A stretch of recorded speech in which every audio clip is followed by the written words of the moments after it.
Hi guys, so in the previous lecture I was explaining you how does general training of a model happens, but let's just try to take an example logistic regression. I talked about that, but I guess it wasn't super clear specifically in context to logistic regression because I made the lecture as general. So let's just try to deep dive. So see guys, we'll start with a general idea only. Logistic regression is an algorithm that's used for classification.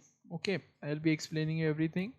And why are we discussing? Because in NLP usually we have spam ham classifier, we have anything positive negative classifier and stuff, but the main idea is that we would be leveraging LLMs, so we don't really need to know logistic regression in depth, but still I'm covering this in a very quick fashion. So guys, what happens in logistic regression is essentially, let's say there are two classes, positive and negative. So you would train a model that would predict probability of each class, okay.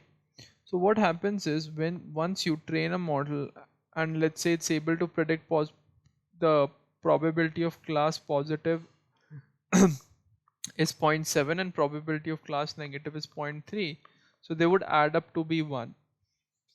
So what would be the result, right? So the result would be this one only because it's more, right? So how does this probability gets calculated? So guys, I was telling you that day about the sigmoid function. Okay, so what is sigmoid function? Sigmoid function is like this, written e minus of z. Okay, I had shown you the graph as well. Let me redo the graph if I can. Let me go to where would I find the graph, guys? So let me go to Acrobat. I don't think I'll find in Acrobat. I'll find in files. Let me go to downloads. Okay, not in downloads. Acrobat maybe. No, recents. Okay, yeah. So see guys, this is essentially the graph that I was talking about. This is the graph of a sigmoid function. Okay, if you're able to see that how it takes values from 0 to 1, so let's just write that also in our note section. That's important, that it takes the value from 0 to 1. And guys, if you would know, probability, the value of probability is also like probability of x is also like this. So you must have seen these type of things, but just try to remember it.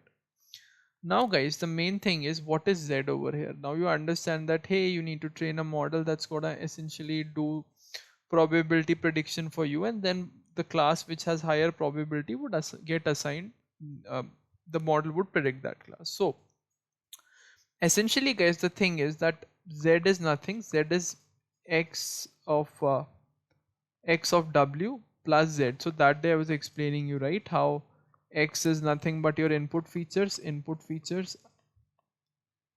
and this is b, guys. Okay, let me just erase it, just rewrite it, this is important.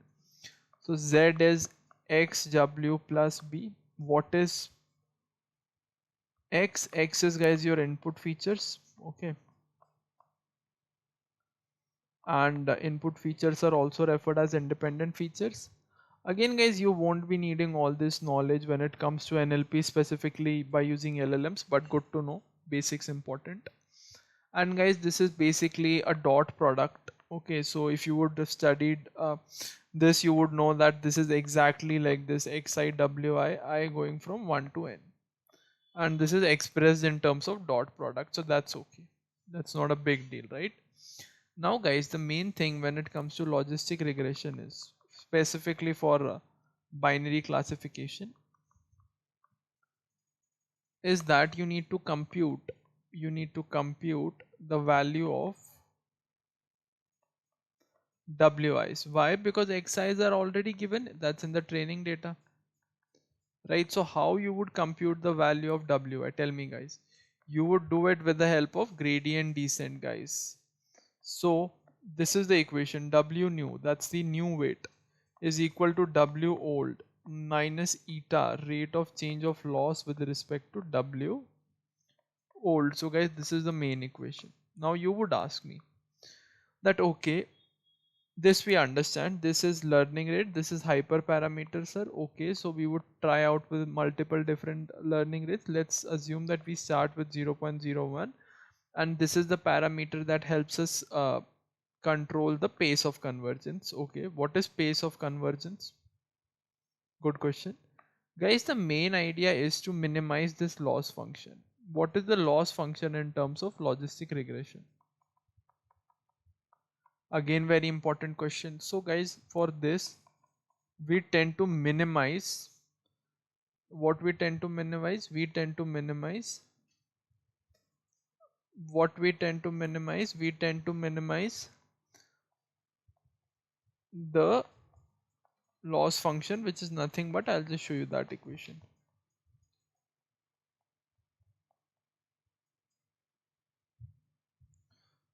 Let me just show you that loss function. Cross entropy is the loss function. The equation is little long, so guys, even I haven't remembered it, but that's fine. Okay, can't find it over here in notes, but it should be there. Don't worry, it would be here only.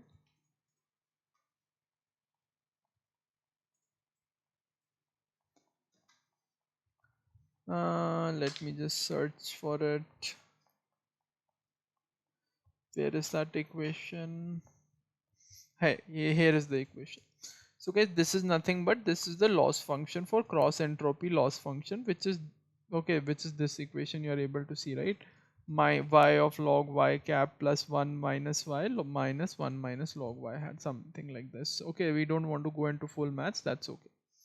So guys, this is how we get those parameters, and then it's essentially simple, right?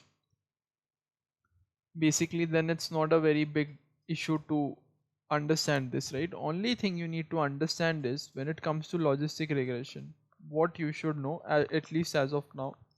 In case something more would add, it won't be added up here, but still it, you would get that thing specifically for your interviews and stuff. People usually start with these type of questions.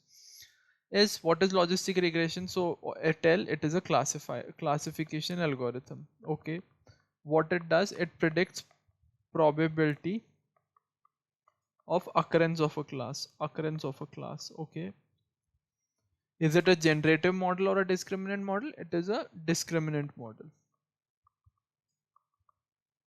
Okay, why it is a discriminant model? I think we have discussed it a lot. Okay, essentially the reason is that it doesn't look into the prior probability, it focuses directly on computing the probability. Now the fourth point is, okay, the people would be like, how do you predict the probability? Then you can explain that, hey, probability is modeled by something known as sigmoid function, e to the power minus z. Okay, it is a s-shaped curve, which the plot of the curve is like this. Okay, sorry guys, this is, I'm not so good at drawing graphs and all, but essentially this is, this type of curve is there, this is 0 and this is 1. Okay, so the value which the this takes is 0 to 1. The next thing people would ask you, okay, but then what's next? Just explain them that with the help of gradient descent, I tend to find out the values of parameters that are w1, w2, wn. Okay, then they'll be like, where are they, these used? Tell them that, hey sir, this is the equation, z is equal to xw, z is equal to xw plus beta. So sir, x is something that's known to me and I need to estimate w. How would I do it? I would do it with the help of w new is equal to w new old minus eta, rate of change of loss with respect to w old. Then the main thing is, they would ask you, okay, what is the loss function over here? Tell them that, hey sir, the loss function is cross entropy loss. And guys, I've shown you the equation. Okay, just try to, if you can remember it, good. If you cannot, it's fine. Just tell them that, hey, I don't recall the formula. You don't have to, it's okay. But guys, essentially you got the feel, right? So logistic regression is the algorithm that predicts probability of each class, and then in order to come, how does it get computed? It gets computed like this in this formula. Then people are like, zb is equal to x of w plus b. Okay, this is important equation guys, very basic equation. Z is equal to x of w plus b, which is fine. Okay,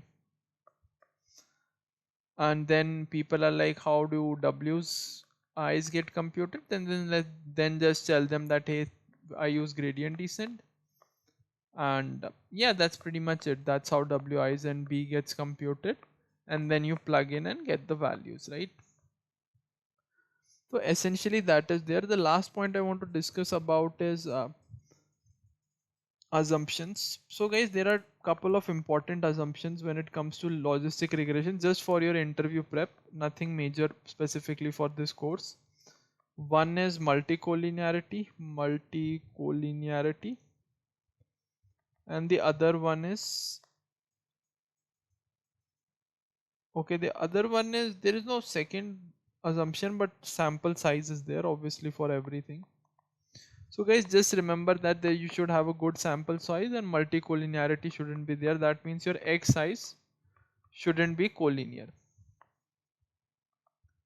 You should have X size which are non-collinear. Now guys, some of you might be like, sir, we are not able to understand this much maths and everything. Guys, it's okay. Move to the next lecture. Only know that, hey, logistic regression is also an algorithm in machine learning. Okay.